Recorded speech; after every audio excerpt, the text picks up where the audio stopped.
প্রথমে ডঙ্কি ছিল ছোট লম্বুর সবচেয়ে কাছের সাথী, কিন্তু ধীরে ধীরে তার ভিতরে জন্ম নেয় ঈর্ষা। ছোট লম্বু যখন শহরের মানুষদের সাহায্য করে, কখনো বৃদ্ধ দাদুকে হসপিটালে নিয়ে যাওয়া, আবার কখনো ছোট বাচ্চাকে বিপদ থেকে বাঁচানো, তখনও সবাই তাকে বাহবা দেয়। কেউ ডঙ্কিকে গুরুত্ব দেয় না। একদিন সে মনে মনে বলল, সব খ্যাতি ছোটুর, আমি কি গাধা নাকি? এক সেকেন্ড থেমে, ওহ হ্যাঁ, আমি তো গাধা, কিন্তু এখন থেকে আমি হব শহরের সবচেয়ে ভয়ঙ্কর ভিলেন, ডন ডঙ্কি। ডঙ্কি গোপনে প্ল্যান বানাতে শুরু করল। সে বানালো এক গোপন ঘাঁটি, যেখানে সে সব গরিব ছেলেপুলেদের লিপপ আর চকোলেট দিয়ে নিজের দলে টানতে লাগল। তারা হল ডঙ্কি বাহিনী গ।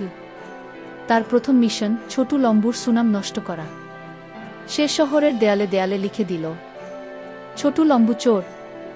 সে গোলাপ বাগান থেকে কেলো মামার ফুল চুরি করেছিল।